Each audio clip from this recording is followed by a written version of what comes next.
Okay, so we are in the last session of today, but very interesting because it will also again give us a vision of what we can do with the integration in the BMS.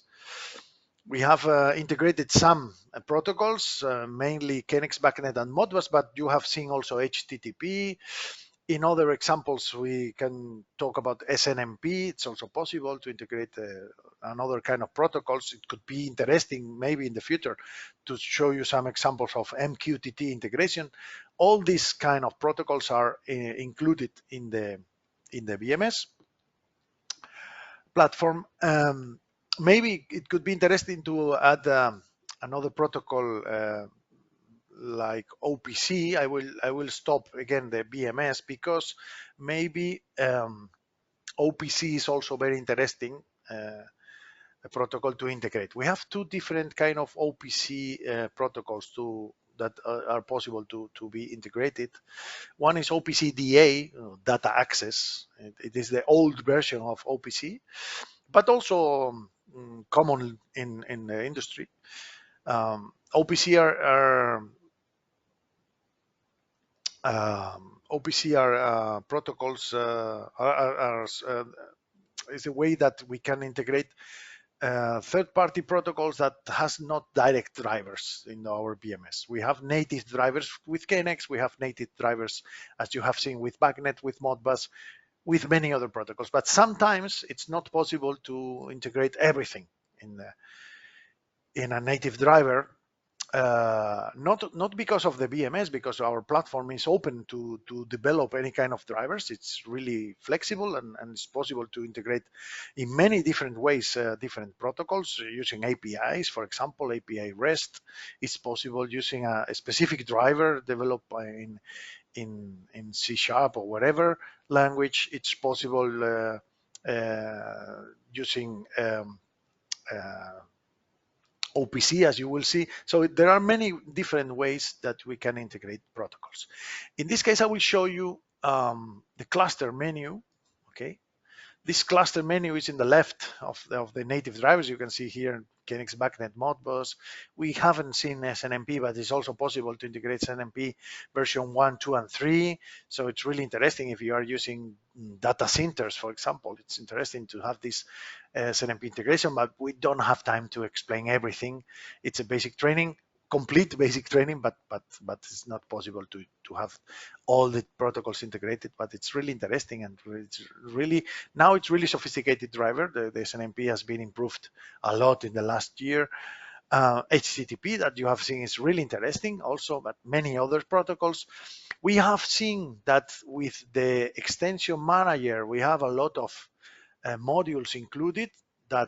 This is the folder for all these modules. For example, we have the MQTT possibility to integrate the HDL. Some of you were asking about this manufacturer integration, so this HDL protocol is also possible. But we also have hotel management systems like Fidelio or like Protel, like this, door lock systems like Beancard, Salto, Cava, for example. All these modules are included in the BMS. Okay. We will see also LAMPs tomorrow.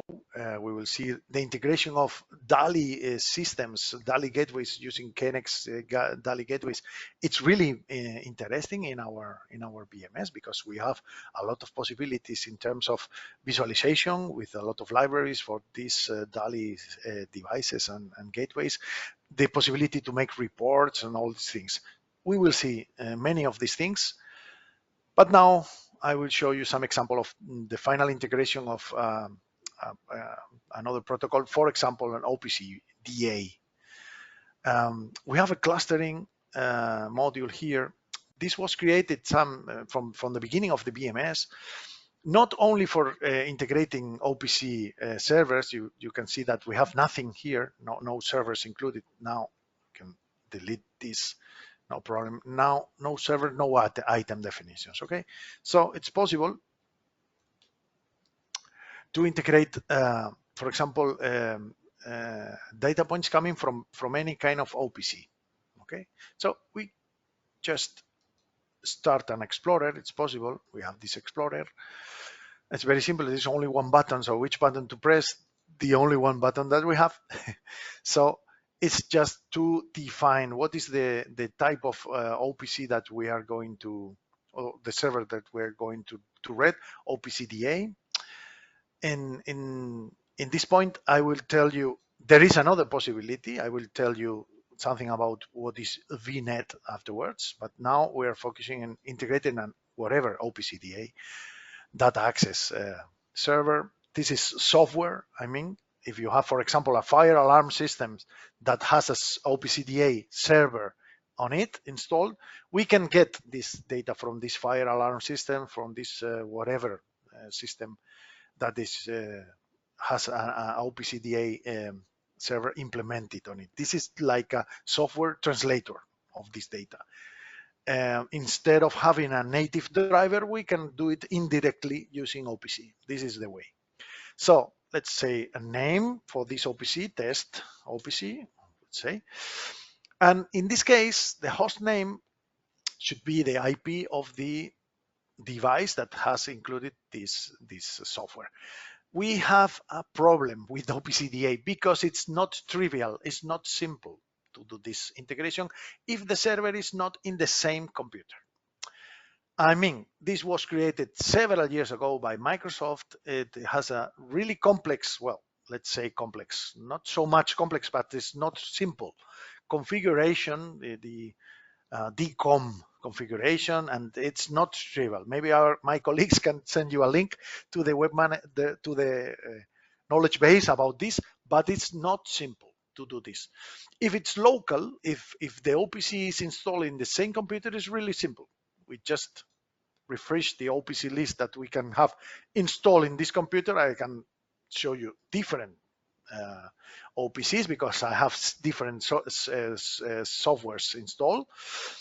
One of these is our own BMS. It's curious, but we have our own BMS is an OPC server that could be also read, and codices OPC from the PLCs. I have software for the configuration of these PLCs.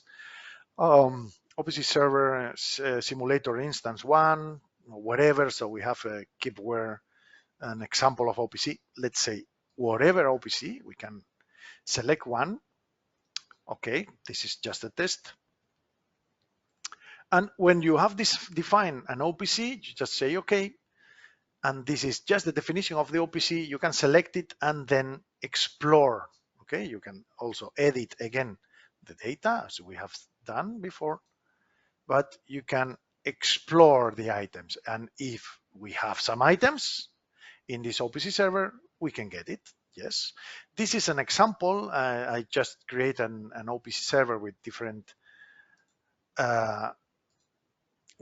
items, so we can include whatever items we are interested in. Just say okay, and then we have 14 items in this OPC as an example for you to understand how easy it is to have an interface with OPC server. Okay, we can define another OPC. For example, we could be again OPC DA, our own.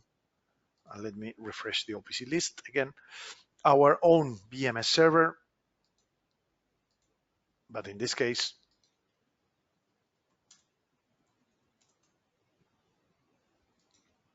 if I do the exploring, it has thousands of data points. So I will not do this exploring because it makes nonsense for us to lose time on this. Just to show you this example, okay, and just say okay. I want to save the changes. Yes, I will close this and this. Excuse me, because maybe I have, yes, we have now two devices, the test OPC and test OPC2, but only one devices with item definitions. It's the same, devices and data points. It's like in BACnet, like in Modbus, even like in KNX, but KNX is a bit more complex because we have Telegram definitions and device definitions, but exactly the same. And if I don't need the tables for nothing. If I just start, I will see this data as an item in my BMS. Again, we have items. and we have OPC DA integration. When the server is outside my local computer, is more complicated. Okay, I repeat, this needs to be configured. The COM configuration is not simple, but it's always possible. What we can do in these cases, and what we do normally in these cases, imagine that we have the OPC DA server in a different computer. It's also typical, and NETx automation has exactly that solution, to install, let's say, a mirror of the server in local in that computer where the OPC server is, and then communicate our BMS with that mirror of our BMS. This is called a tunneler solution. It's a typical solution. So what we do is, instead of having a complex communication between two computers, we install in local, like a mirror of our BMS using the tunneler software, and then this tunneler is connecting locally to the OPC, and then the tunneler is communicating with a proper, more proper protocol, the local, the BNet protocol. I will tell you in a second. With the real BMS. So the tunneler is the solution in these cases when the OPC server is not in exactly the same computer than the BMS platform. So what we have here now, what we have is not in my XIO driver. It's not a native driver, it's an OPC. So what we can see is that we have a test OPC here with my items. It's just an example, some different examples of items with different values. It's okay. But it was not complicated, okay, to do this. And test OPC has nothing because it's just, I didn't make the connection to the items. I didn't integrate any item. So what is VNet? And this is also very interesting in really big projects, because one of the advantages of the BMS, we could say we have several advantages, of course. What would I say? A lot of advantages. But I can maybe resume in 2 or 3 big advantages our BMS platform. One is the reliability. This is really important. It has to be reliable, because if you have a really sophisticated tool that it's not working properly every time, all the time, it's a problem. But reliability, I would say, is the very first strong point from the BMS. Another is the flexibility. As you can see, you can integrate very easy a lot of technologies in the same tool, making all these items, let's say, brothers. They are brothers or sisters. All these items are now in the same tree. So in different branches, okay, but in the same tree. So this is flexibility. The possibility to integrate different technologies is very important. Another big advantage is the scalability. We can solve projects from small, medium, big, huge, and more than huge. I mean, if you have a hotel, it doesn't mind the size. If you have an office building, it doesn't mind the size of the building. Airport, a hospital, it doesn't mind the size. But even we can include, or we can grow to a bigger project, integrating several of these BMS, making a cluster of BMS. This is what I am going to explain now. It is not the time to explain this, but I will take the chance to explain what is the VNet driver. The VNet driver make us the possibility to connect to 100 BMSs and have a super BMS that is connected to this cluster of BMSs that are behind this. So this is really interesting. Imagine a university with campuses, different campuses, and you need to integrate everything in one single solution. It's possible using a cluster.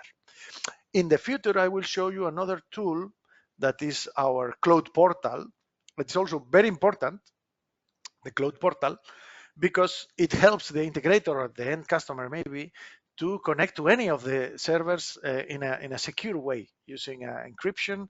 We can access to any kind of BMS Even we can access using a VNC client to the server itself in a secure way, and so on. So for maintenance, for doing backups, so a lot of things. But the clustering concept is a bit different. If you need a real centralized BMS that is including all this all these servers in the cluster, it's possible. And I will show you as an example how to do this. I have to stop the BMS,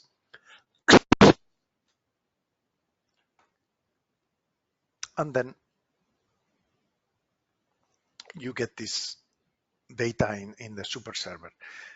Of course, in terms of licensing, that one of you is asking, Mr. Lart, in terms of licensing, you need a BMS with all this number of data points. But if you have such kind of projects, you can deal with NETx about this, what to do, how to do these projects. No, it's not a big deal to have this. But yes, you need if you have, for example, 10 BMS with 2,000 data points, you may need a super BMS with 20,000 data points. I will explain because there are some differences between real data points and virtual data points. So maybe it's not so big, the BMS that you may need, because these items are going to be included as virtual in principle. So let me select now VNet, okay? And let's say BMS1. The port, the VNet port is this, and I just need to put the host name. So I need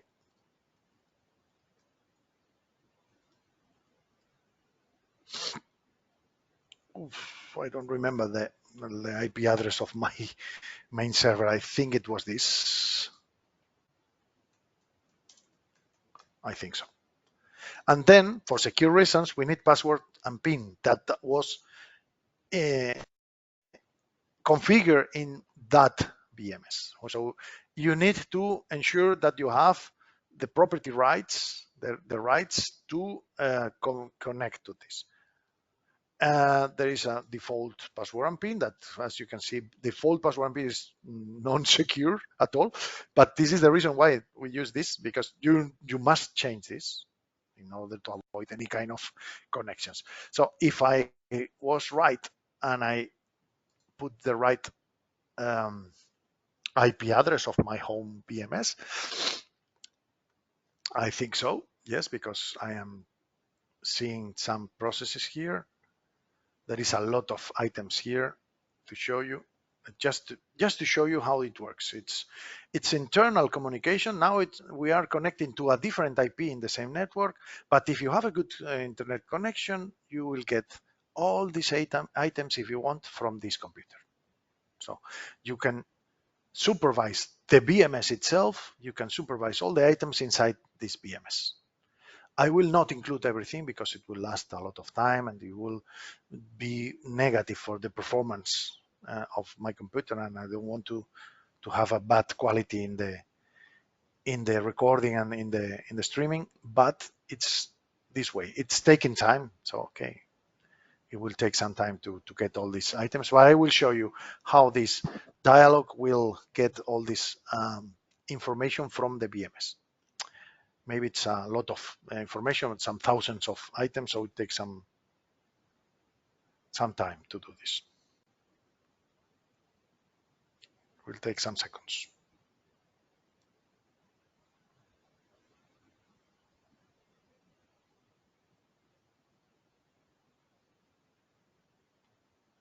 So let's wait a bit and then check all these items from my home BMS. If it doesn't crash, I hope not. But yes, maybe I need a computer with more RAM memory or whatever, but I think it's enough. It's 16 gigabytes of RAM, so it's good. But next one will have much more. So as you can see, it takes sometimes the first time it reads all the data from this, it takes some time. It's better not to force it. But okay, if it's not working, I will just go ahead with the next part of the presentation. I will tell you what are we going to do now. I will uh, I will show you how to manage all these items now in the BMS. We have a lot of items in different branches, from different protocols. We will have more in the future because maybe we will have items from Fidelio, from hotel management, from a door lock system, and many others. But I need a way to organize everything and a way to uh, rename all the items, because I want to mix per room in the hotel in my project structure. I want to mix KNX and BACnet, for example. So the Alias, uh, a way that the BMS platform helps us to do this work, to rename with the name I would like to have for each item, and to organize in folders all the all the all the structure of these items. Well, about the integration of all these servers in the cluster, yes, we need to have a VPN or whatever. So, okay, it finished at last. If I select and I include everything, I will show you. This is my BMS, my home BMS. Okay, we have 13,488 items. Okay, I will not accept this. I will cancel because I don't want to last another half an hour to do this. But if you do this, you can connect, as you can see, to any kind of BMS. Okay, any kind of BMS. And have a super BMS with all the items you may need. Of course, you don't need to include everything, but uh, uh, all these items can be supervised with a super BMS. But the only question is that all these BMS has to be local, let's say. So you need a proper VLAN or private network, VPN, the way that the BMS, the super BMS, can see all the rest of the BMS as local devices. So you have to configure a VPN with all these BMS platforms, so you can see them as local. So you can have a building in Australia, another building in Canada, another building in India, another in Chile, another in Dubai, another building in, let's say, Berlin, another in Madrid, another in London. No problem. They are locally connected with the super BMS, and it's possible to do this kind of integrations. This is one possibility, but as I was mentioning before, the cloud portal gives also another possibility to access to all our buildings in a centralized way. That maybe is the thing that most of you will need in the future, not to have a super BMS with 100,000 of data points, because if you have access to all your buildings, it's what you may need to do some maintenance, backups, or just access to the web manager, as we will see, or to the visualization. But if you need a super BMS to make a cluster of BMS, it's possible, and it's done this way, very easy. Okay, so it was just an example to talk about what is the clustering mode. Okay, so I canceled, so I only have these two OPCs, so my performance will not be affected. This way is enough to show you what is a cluster. So let me continue with showing you more things about the data management.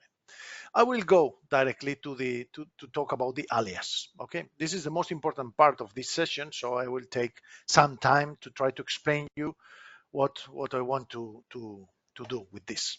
I will just open a text editor, the Word, because I want to show you what is the concept of item that we have now. So we have a document here in Word.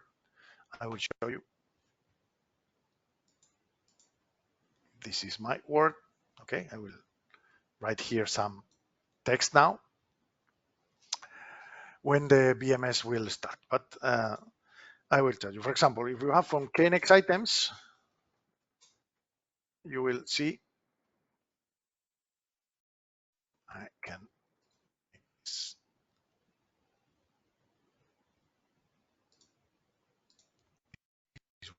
wait,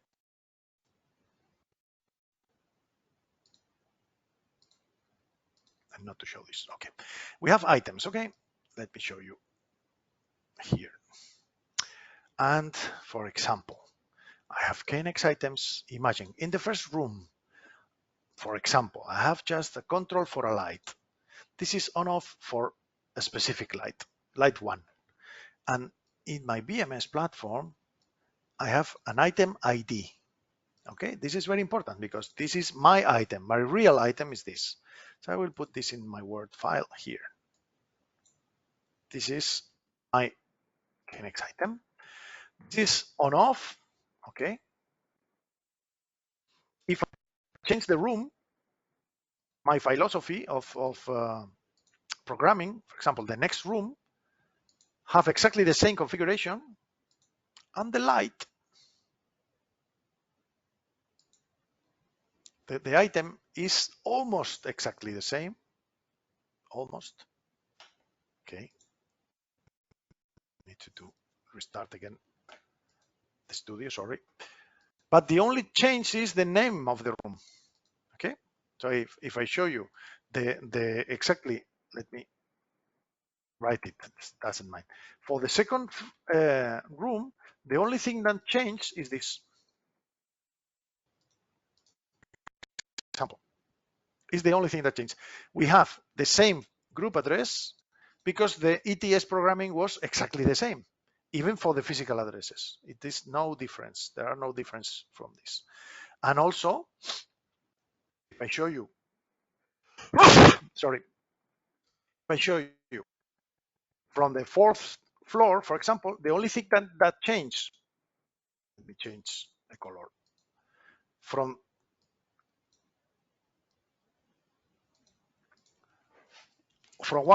one floor to another floor is this number. So because the control of this first light is the same group address.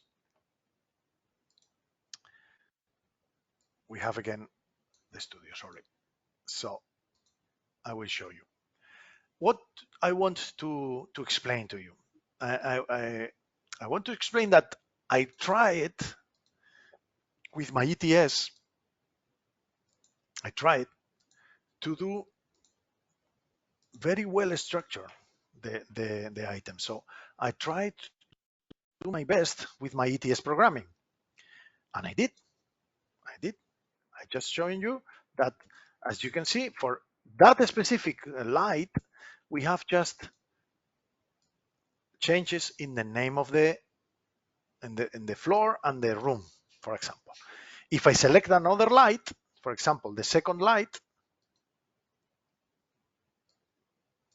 or the light 12, for example, the only thing that changed,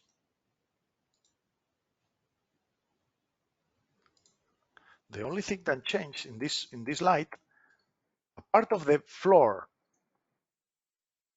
or the room number that are easy to understand, the only thing that changed is also this value. Okay. So we have circuits in rooms, and that rooms are in floors. So we can say we have three variables for this KNX structure. Three variables in principle: the number of the circuit, the room number, and the floor number. In fact, the room number could be, and the floor number could be these two in green color, these two figures, 01 and the room number 01. In this example, okay, 01 or 02, and we only have 4 floors with only two rooms per floor. But imagine a hotel, just imagine a hotel with 100 floors with 100 rooms on each. From 00 to 99, it's easy to imagine. It's a huge hotel with almost 10,000 rooms. If we can manage, it's easy to structure the group addresses. Okay, so I tried to do my best with my KNX programming, trying to be organized, trying to structure, and so on. But what happened? In the rooms, imagine that I have also BACnet items.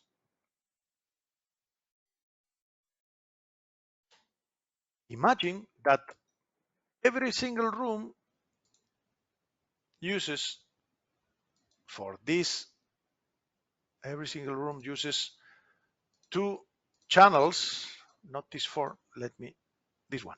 From these cards, we have 8 channel card for outputs. So imagine we use a button with its status for the do not disturb, for example, and a button for the makeup room service in a hotel. And this is a BACnet. So we have this do not disturb button. And I go to my Word. And this is a mess, total mess. I don't have a way to try to engage my organization. The way that I order, I have distribute the rooms or the floors or the circuits with my BACnet organization, because it's a different device and it's a different protocol. So it's totally a mess. So after BACnet, I have the device, and after the device, I have, okay, there is a number here of the card and the channel, but it's a PLC, but it's a mess. And this is the do not disturb button, and the makeup room is the next one. So every 2 channels we have do not disturb makeup room. So makeup room is this. So what I'm trying to tell you is that I can solve this problem because I have a tool. Let me just minimize this. In my BMS platform that it's called the aliases. So I can have my items with the name I would like to have it, because circuit 12 it's okay, but bedroom light it's better for the visualization and for my understanding of my project. Okay. And not only the name, but also the structure, the organization of this. So aliases will help me to do my work much better. So this is very important to do it now, not when you are doing the visualization. Remember that you have to organize the items. No, it's better to do it now before doing any kind of management, any kind of alarm, any kind of report, any kind of graphic. It's better to have the data really well organized. If you only have KNX, okay, maybe you have done your work with the KNX programming and you have it very well structured, and it's okay. You can use your KNX items. I have done it several times. But with the alias, you have better performance in your project because you will have the name also that you can change. How to manage the aliases? Okay, we have extensions menu, and you may remember we have the virtual link definitions, but we have many other things. One of these things is the alias definitions. So for me, it's very simple because I just need to create or to include the item ID here, put the name of the item here, the name I would like to have for this item, and then just the folders I would like to organize the items inside, for example. So what I will do is just to take from Excel the files, because I have already done it, just to show you what I am doing with this. So for a single room, I will open it in Excel to show you. And then I will import it. But I will show you in Excel first.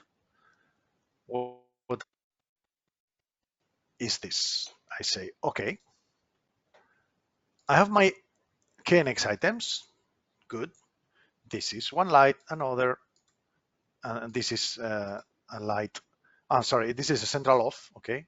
Luminosity, move for the shutters, the temperature. Okay.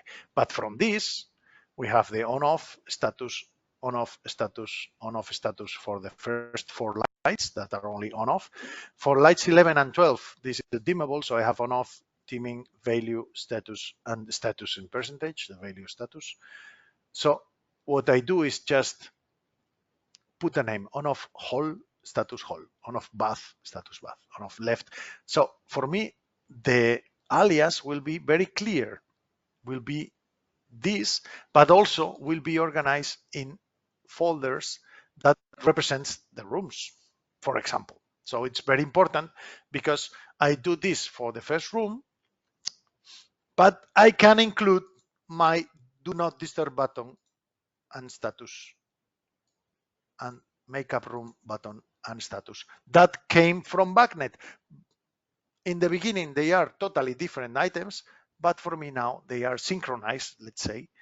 They are totally structured, well structured in for a room. What to do to have all the rooms? Okay, use different possibilities that Excel can help you to change with Control L. Okay, let's change number 0101 to 01003, and that's it. Copy paste, copy paste. So at the end, you will get this file, alias all rooms. I will give you these files to you as promised after the end of this session. So you can get the alias for all rooms. It's very simple. Just the result is to get all this for the first, the second, every single room of your hotel. Copy pasting. Maybe it can take 1 hour, maybe, but you will get all your 200 rooms in the proper way. So the result is, okay, I have this even BACnet and KNX integrated in the same. If you need also Modbus, it's possible. If you need Fidelio, well, Fidelio is not necessary because it's also organized by room, but any item you may have from HTTP that are related items to every single room, let's go to alias and let's go to synchronize with the rest of the protocols. And we will use the alias, not the original item. We will use the alias for everything, for management, alarms, for graphics definition, for event definition, for reports. Everything will be related to the alias because we can use the variables to make very our job, because we can use templates, we can use in the visualization also the variables. So you will understand at the end of the training why I emphasize so much this importance of this alias definition. It's really interesting because you will get everything related to the room number, for example, with the name you may need. Very simple. It's just very simple. So I will show you now what is the result. I will close these files and just get from Excel this file. All rooms. I am getting this file from Excel. So I get this. I say, yes, I want to change the data, and I will restart the server to show you the results. So I will have just a folder for the room, and then inside some things with lights, some things with shutters, some things are general, but I will get a lot of information from this. And structure, including BACnet and whatever you may need. So everything is mixed, and it's possible because our BMS has the possibility to include different drivers, but all the drivers are in the same tree, so we can manage all the items. But remember, it's not only related to related to visualization. It's also related to management, and we can integrate everything. So it's now restarting, and I will show you the result. Very important. We have the alias, and we have for every room different things. Now I have my central off, my do not disturb button, so I can attack here, and I am just working with BACnet. But for me, it's just an item. Look what we had before was this. What we have now is this. So my item now is this. I will not consider this one. Do not disturb, and the makeup room button is this. The question is that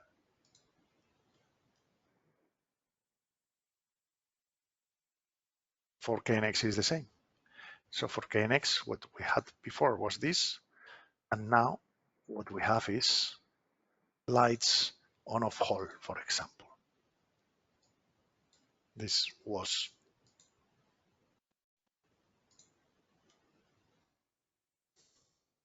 And if it's another room, the only thing that changes is the room.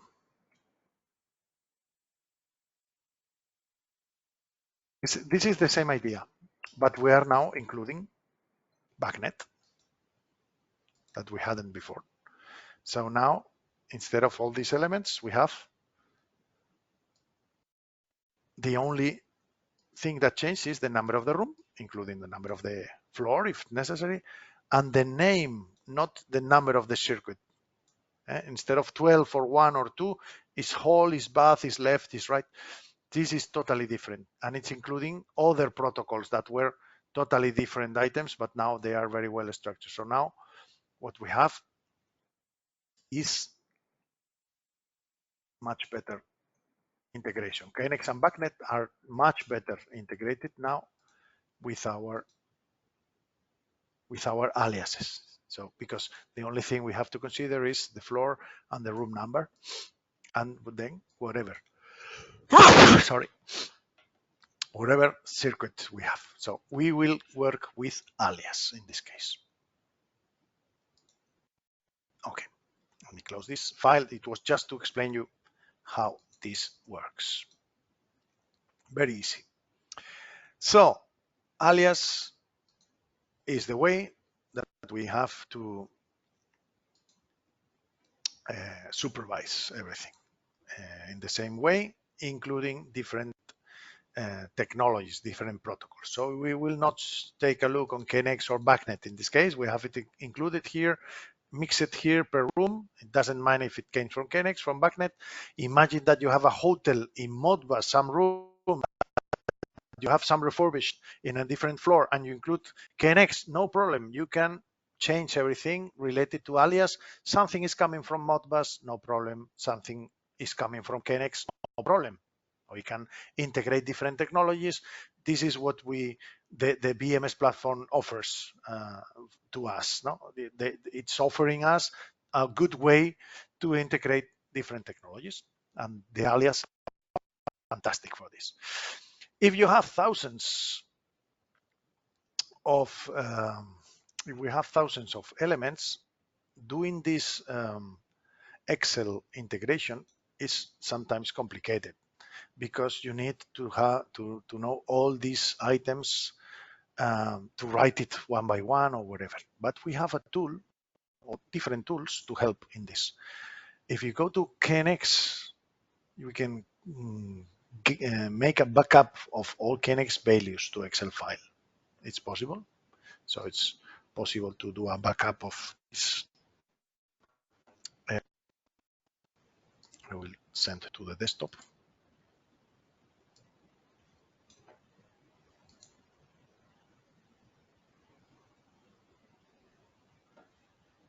And we have 1,237 KNX items. I can open this file if you want.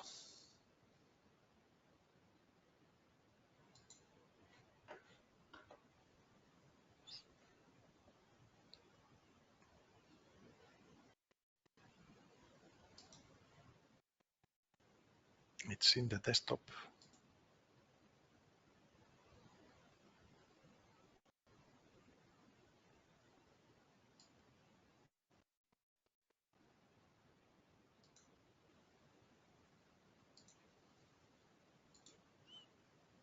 So at least we can get all these items here. It's possible to get all these items and maybe create the alias easier. But this is only for KNX, and it's included also the description and the value, true or false. Well, my Excel is in Spanish, so verdadero means true and false means false. Falso means false. But it's one way to do a backup, specific backup at a specific point of time with this. And also another possibility is in tools menu to have a backup all item values, not only KNX, all item values. So I will also show you, because it's possible if you want. In this case, it's 5,177, much more items. It is possible even to maybe manipulate, if you want, some of these items.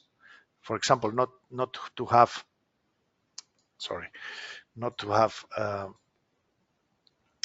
items without the value. So you can put all the items with a value and then import. This is all the items again. So I will show you.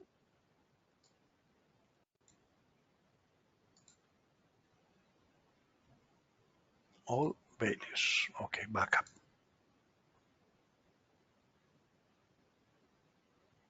So as I am telling you, this is for all the items in our item tree. So it starts with XIO KNX, but after KNX,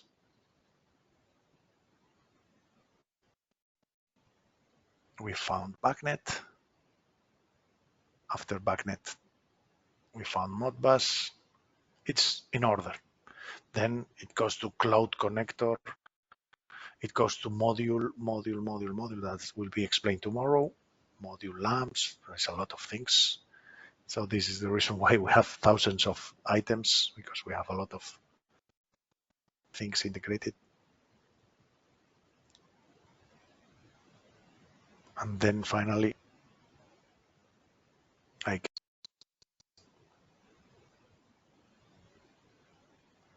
after lamps, we have another whatever branches. For example, my alias. So this is alias is starting here, and my alias are also here included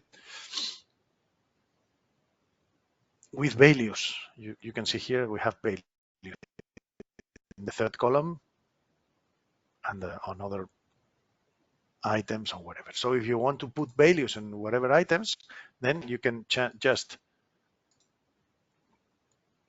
save this file and come here and load these items from the Excel file. So you can just get, okay, I have this point in my installation with all these set points or whatever. I will put this file that I have by default with all my set points and I will import it. It's possible. So, but this is the overall item values. Okay. This is just to show you that we can also handle thousands of data points in Excel and get all these items in our installation. So very interesting, because tomorrow we will use this alias. It will be very useful for all of us. I hope that we will not have any issue with the sound. I'm sorry for this, but it's, these things happens. But I have to continue explaining more about this item tree. That is important to understand. If we continue with the different branches that we have, tomorrow we will see things about lamps module, metering module, the alarms, all these things we will be seeing tomorrow. Module is for tomorrow, this branch. the cluster, we have seen how to see VNet.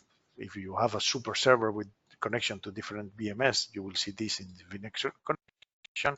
The OPCDA, we have seen that it's possible to connect to any other OPCDA server. If the OPCDA server is in another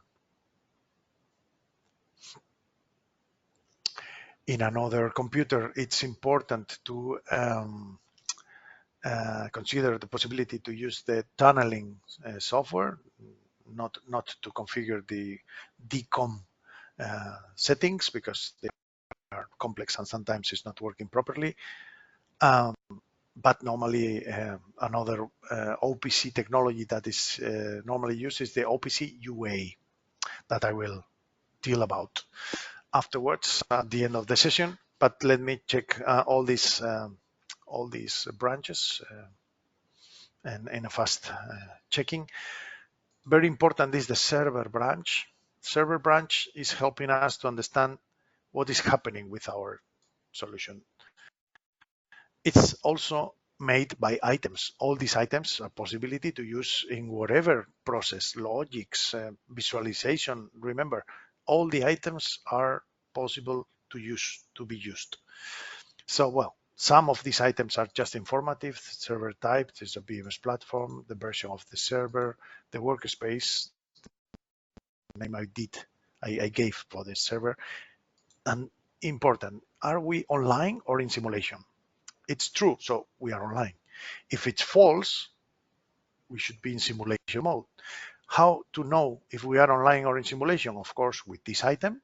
Now it's true, so we are online, but we also can see in the top of the Core Studio that we are online, not in simulation mode. Okay, remember I didn't press simulation, I just press online. But also in the last part of the in the bottom of the server, you can also see that we are online, not in simulation. Okay, it's active, of course. If we have a standalone server, just one server connected to the system,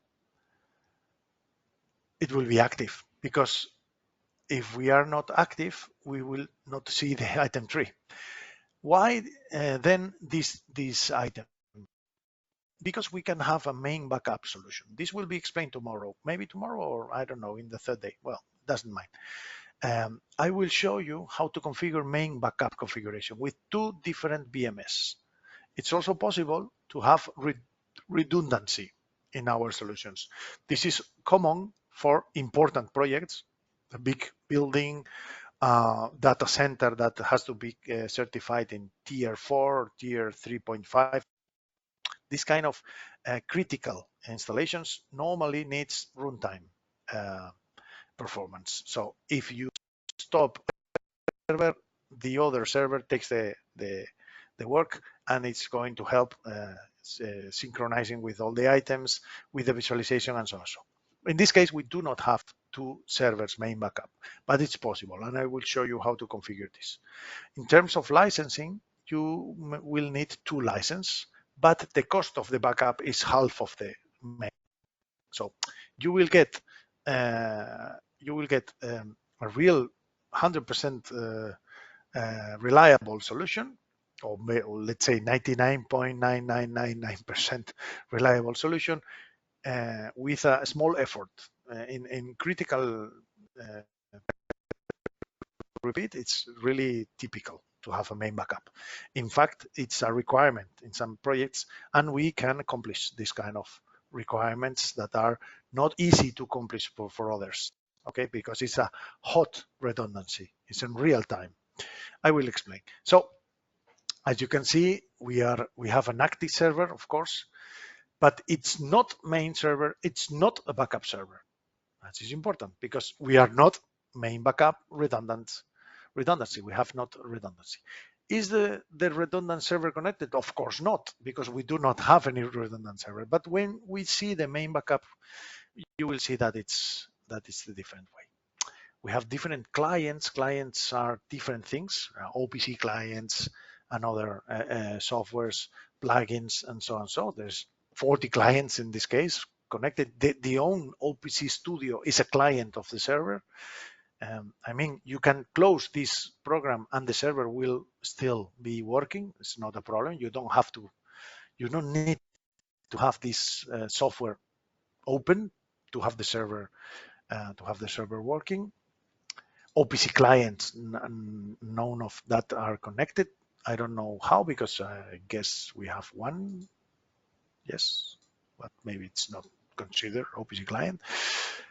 It's important, this value number of queue Telegram should be 0 or less than 0. Maybe in the transients, when you start the server, it's normally okay to have some hundreds of data points because there is some transient. But if you see 0, is that the server is working really fine. It's normal to see 0. The server is working really very well. No comments in tasks about logics. There are 4,000 items on certain quality, normal. It's a normal thing. Well, this is a session ID. It's specific for the server. And the last of the OPC structure in ticks. It's refreshed time by time. Okay, something that it's easy to check. Server items. Inside this branch, this about the license. If you have a license, you will see the license ID. In this case, my computer has a license from September last year, 2023 September. 02 is the BMS platform, of course, and my license number. That's it. I have in my computer 20,000 data points, so it's a big license to do tests, but I am only using 1,300 from this. It's very interesting because you can also monitor how far you are from your license limit. Of course, if you need more data points, it's possible to upgrade the license and the cost will be only the difference, but it's interesting to know how many items I am wasting. Moreover, if you are the developer, if you are using a developing license that is offered for free for the training, you can do your project and say, okay, I have finished my project and I'm wasting 1,357 data points. So I will need 2,000 data points license. It's very easy to understand what is the license you will buy. Maybe you will buy more because your customers wants to upgrade in the future, but you want to do it now. It's different cases, but you are using different. But you can check it here. Your limit is this, and the number of data points you are using is this. If you are reaching the limit, remember that you can put definitions into comment. So you can say, okay, I am reaching the limit. I have to prioritize these elements from BACnet, from these elements from Modbus. Okay, I will convert to comment these 100 items momentarily. The new BACnet items, I need it. So maybe you can play with this if you are reaching the limit, but normally you should include everything. So you have to ask for an upgrade. Okay. Developer license normally are 10,000 data points. So it's enough to many of the projects.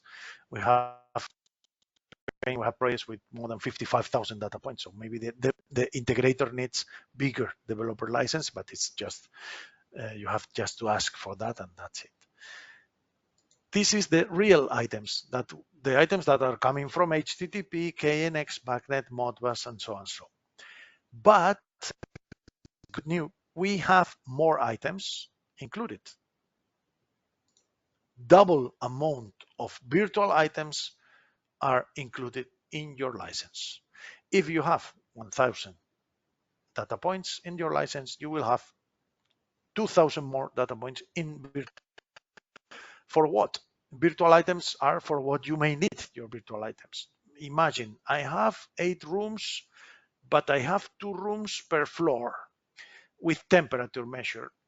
I would like to know the average temperature. Okay, so you can do logic with an average calculation that is very simple. Just add and divide by 2, but you have to write this result anywhere. You need a third item to write this average result. This item can be virtual, of course. You don't need to create a real item because you will not need maybe to represent this in whatever local device. It's a virtual item, no problem. I have 40,000 to use this. So it's really nice to have these possibilities. Okay. I am only using one. I am very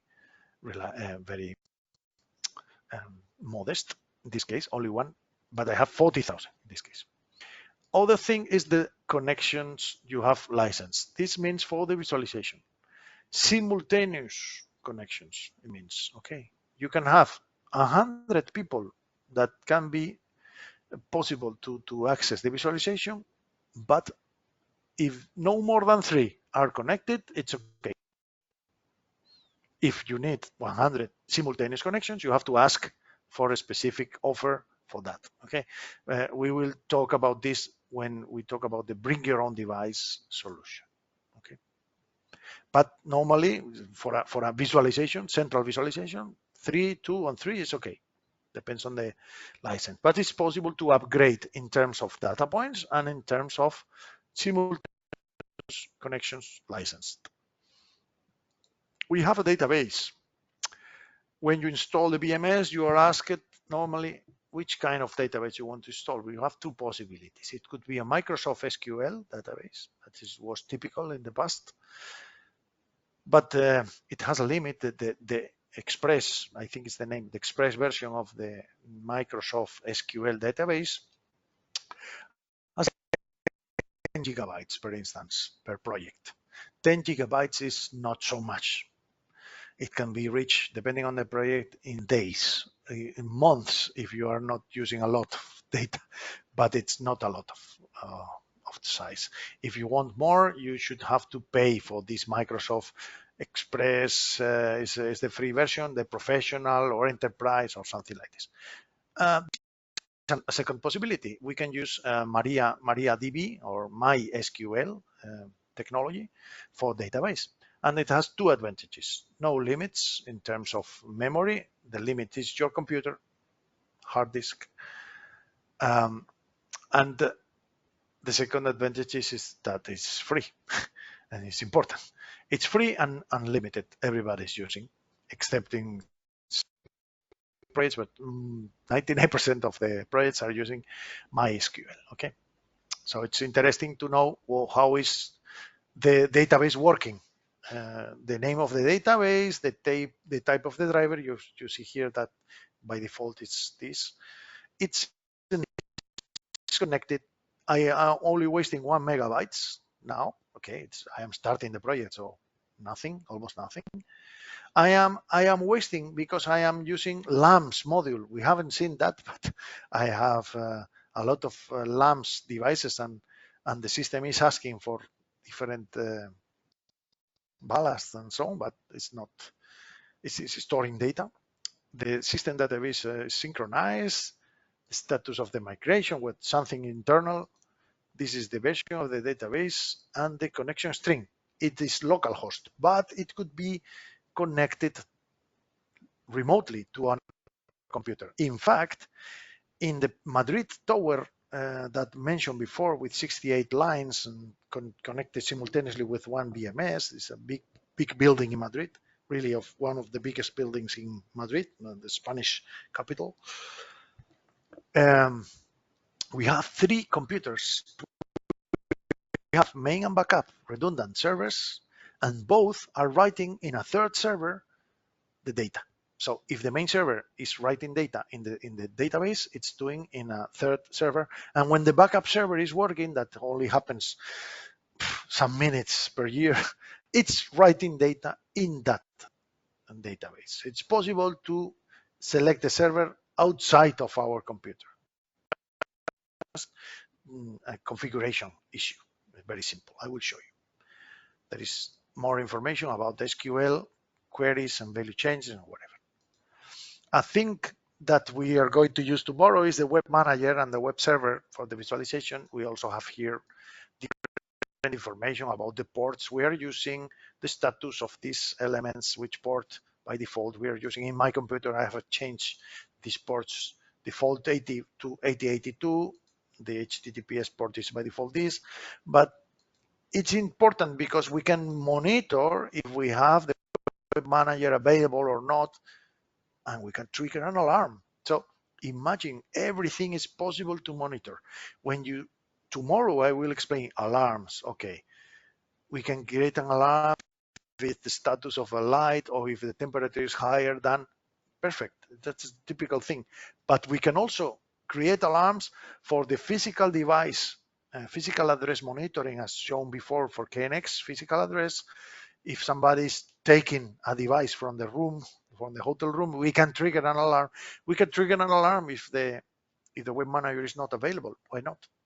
Because maybe for the integrator it's important to know this, because the customer will not be able to access the visualization of the web manager if this is not true. So all these items are useful or are interesting. Well, 3 APIs because our server can be server for an API. It's not only a client for APIs, but also a server. It's fantastic. Every month we have new things to show you. It's incredible. No? The knowledge base is growing a lot. And this is the server branch. Just to finish the explanation, it's not complicated to go to the end. We have an interesting branch today. It's considering the local date and time. It's very interesting because the server is considering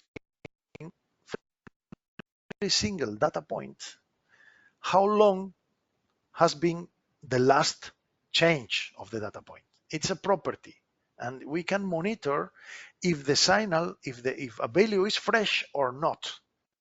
And this thing I am telling you, I will explain in depth in future versions, but this is thanks of the server that is considering the time. Every single second is changing the time, so we can use this current local data time for whatever reason. In fact, this is the local timestamp. Okay, you can see the properties of this item. It's curious because there is properties. Local timestamp of this item is exactly this 2 p.m., but the UTC timestamp is different. This is the universal time. Okay, so why this is interesting? Imagine that you have buildings in different continents, in different countries with different times. If you want to know what are the times in different buildings in different continents, we will use the same reference. We will have to use the same reference, and this is UTC. So this property is the one that I will use. This, okay? And what I was telling you, the time elapsed, a property is the time elapsed for this specific item is nonsense because it is refreshing every second. But imagine that an alias, for example, okay, the current illuminance is 0 or the temperature is 21.7. How long has been this temperature change? It's sent every 5 minutes. You have seen this change because exactly at this point it has changed. It was 299 seconds and that value changed to 21.8. The time elapsed now is 16 seconds. We know how fresh a signal is because of this property. And this is also new. It's a new functionality. How long from the last time I just changed this value? 1,729 seconds. If I change the value, what will happen? If I change this value to 1, now the time for the last time this value changed was 7 seconds, 8 seconds. So it's very interesting. And this is thanks to the, I will turn off this again. This is thanks of the server that is in a computer that has the possibility to know the second by second the time.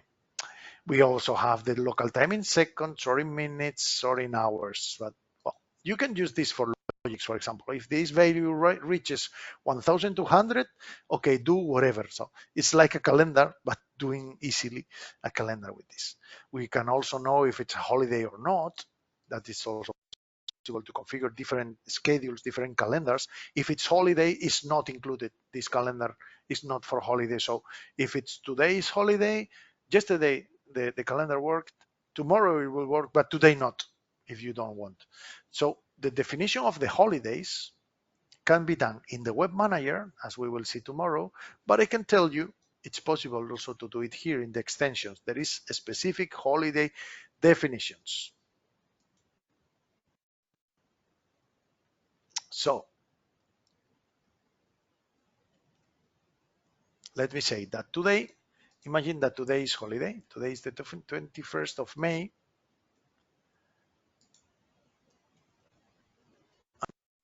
This is the NETx day. I save. Oh, today is holiday because it's NETx day. And it's true.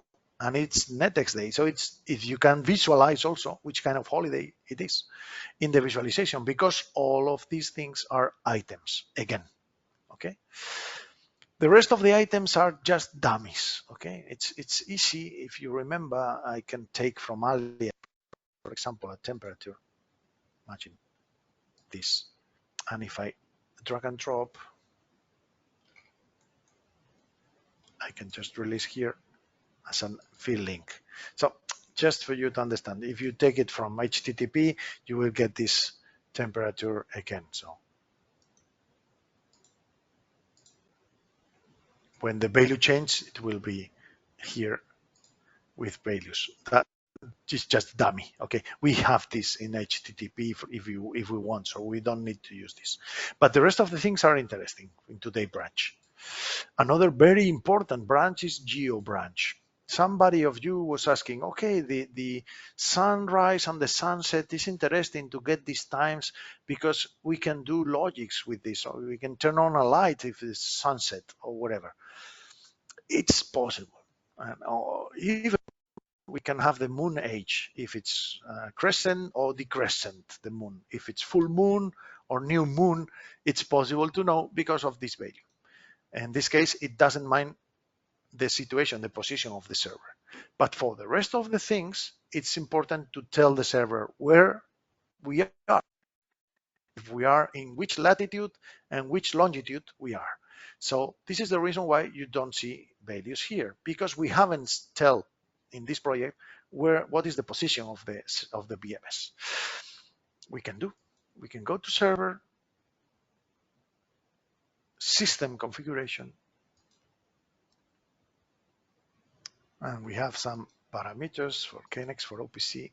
System parameters is where we can say, what is your latitude? Let's say, I don't know exactly, but I can take my compass, my iPhone. It's 40.45 north, comma. And longitude is minus, because we are to the west, 5.6. Well, has to put comma. The elevation, maybe it's important for the shadows or for the, it's 260 meters from the sea level. You can also get a sunrise offset and sunset offset, because there will be an item, very useful for the external lights, for example, that is telling us if the sun time is true or not. I mean, it's a comparison. If the sun is above the horizon, it will be true, and it's below the horizon, it will be false. So it's true, false. So if it's false, I turn on the lights, external lights, and it's on, it's day mode, daylight, so it will be off. It's just an example. The question is that every single day, the geo branch will tell you the position of the sun, the position of the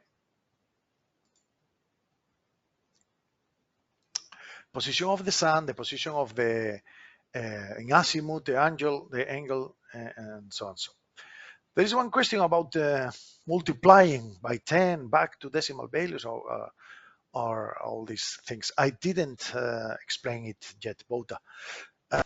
Uh, it will be in different ways. We can do it with the logic module. We can do it with script. We can do it using um, uh, the the tasks and using a script. All these things will be explained. So you will see. In fact, it's very interesting your question.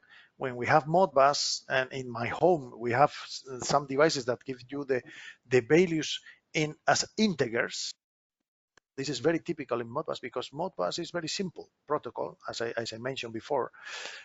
And normally we need to convert the units in other values, okay? So to do this, for example, the energy is multiplied by 1000, the voltage is multiplied by 10, the power factor by 1000, the power in watts by 100, or whatever. It depends on the manufacturer. Why they do this? Because they want to show you integers, because it's much easier for them to create the device with integers. So the resolution is given you in a factor. If you want the real value, you have to divide by 10, by 100, by 1000, by 100,000. It's explained in the manufacturer. They give you only integers, and that's it. In other cases, you can get the entire value in one register and the decimal in other register, and you have to compound. But is an integer that you have to divide by a factor. The way to do this, Bota, and all of you, is with the logic module. That is a new module 2 years ago, maybe it was created, and also, for example, using tasks and scripts. I will explain both, but it will be in next sessions. So it's interesting thing to follow all the sessions or follow or see all the videos. Okay, there is no time to explain everything every time, so we have to do it time by time. But it will be explained, Bota. And it's very easy to do it. Okay. So now, after restarting, we have information. We have the sunrise time and sunset for today. The virtual that the true false value, because the azimuth is the angle from the north. The altitude is higher than 0, 66. So we have the declination and the altitude, the maximum altitude is declination plus of the Earth plus the latitude. So it's when you are sailing, you have to know all these things. The zenith is the complementary angle with the altitude. So if you addition of both, it will be 90 degrees because the altitude is the angle from the horizon. The zenith is the angle from the zenith. The sun is 23 degrees from the zenith now. So from the vertical, your vertical is your zenith, okay?